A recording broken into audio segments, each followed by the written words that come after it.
Hello everybody, webisode 2 continues here with the black and white years. It continues where webisode 1 left off, but this webisode ends with a bigger version of me. I've got long hair as opposed to here where I have no hair and I'm very thin. At the end of this webisode it's a completely different era. I'm bigger, I have long hair, and I mixed the two eras of footage just out of necessity here.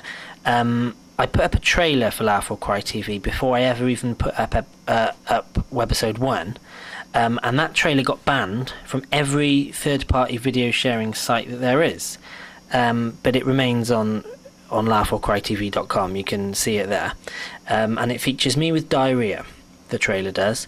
When it got banned, I wanted to address that. So I simply spoke from the Laugh or Cry TV desk to address it, but my intention is to not mix errors. See, the situation here is that years ago I edited my 300 hours worth of videos that I'd amassed over about 8 years. I edited it into about a 5-hour DVD movie, and to give its structure I chaptered it, so I put like the black and white years or summer of 8mm, and this has led me to putting up these title screens that you see during some of these webisodes, such as, you know, the black and white years continued. It's just to let people know that they're seeing the chapters in the order that I intended for the most part, but sometimes it is weird, admittedly, because there'll be like a screen saying summer of 8mm continued, and this probably has no meaning to anyone other than me. So the story with the Flamingo Race here, I used to do that with Ben Shoesmith at school, and that itself is in a later webisode, but I planned to do it with him on a main road, actually the road that has the bridge in it that I jump off.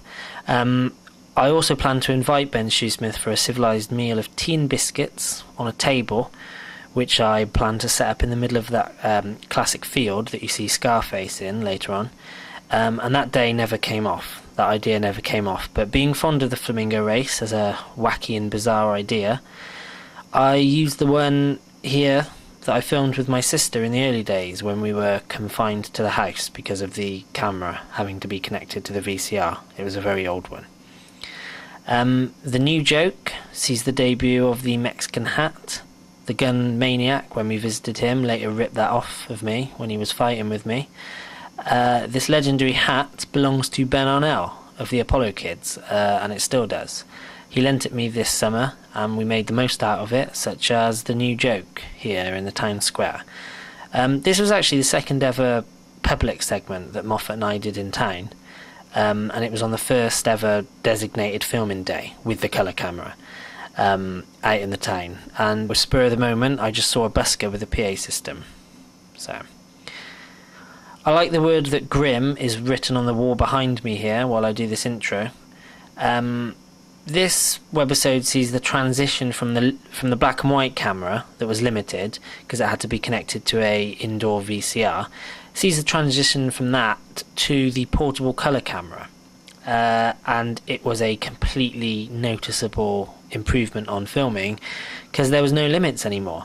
See, my book of ideas originally had to be confined to the house, which is why you get things like the Flamingo Race and painting hammers red, which we saw earlier on.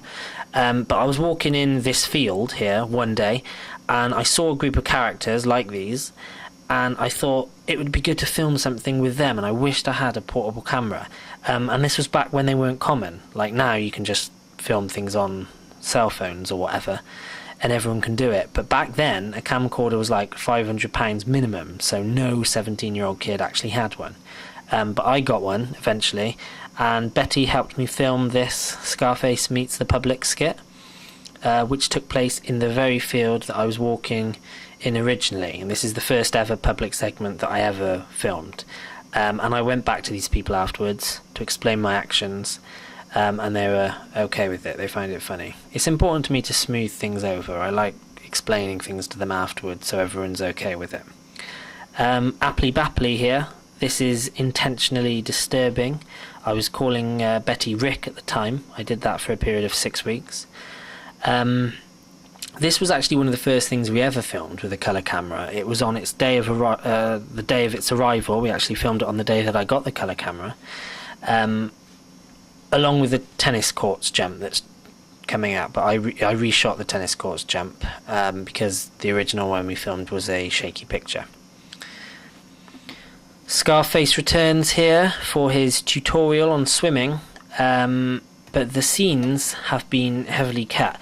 By the way, ScarfFace is a play on the famous name of ScarfFace, the film with Al Pacino. I think it's Al Pacino. I was wearing a scarf on my face while portraying this complex character.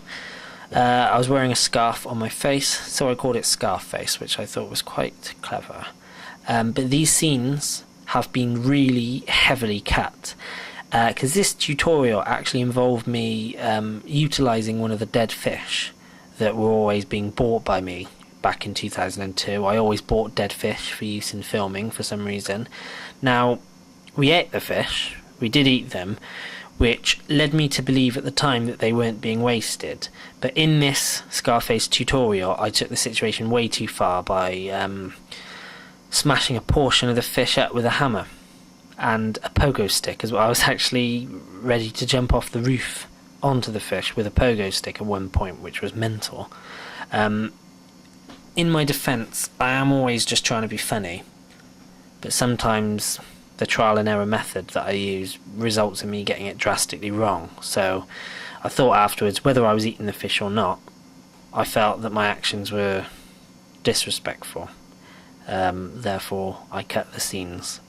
And I even recorded over the particularly outrageous ones where I was smashing the fish up, which I rarely do. I rarely record over anything. I tend to keep everything just in case, but these went too far. Especially, I was just a kid at the time, so the video was very disturbing to watch. We touched upon the diarrhea video earlier on in the same way that the diarrhea itself touched the back of my toilet at massive speed. In answer, for those of you who've seen it, in answer to the most asked question that I get, yes, it is real and no laxatives were involved. I was just shopping with Tina one day and I felt it coming, so I rushed home and I just set up the camera, which I'm always ready to do that. And I'd come that far setting up the camera, so I did an introduction because I knew that one day I planned to put up these weekly webisodes and I thought it would come in useful. The force of the diarrhea took me by surprise and it really hurt. But Tina arrived home shortly and was not pleased at all. An argument erupted and it took me 2 hours straight to clean and disinfect the whole area. Because it splashed on everything, like even our toothbrushes. But that was all filmed and it will be released as an extended video soon, I'm sure. Though won't be on any third-party sites because it will just be banned again. I do like the fact that the trailer was banned before even the first webisode of Laugh or Cry TV was aired. It's 5:30 in the morning and I'm going to bed. Thank you for listening.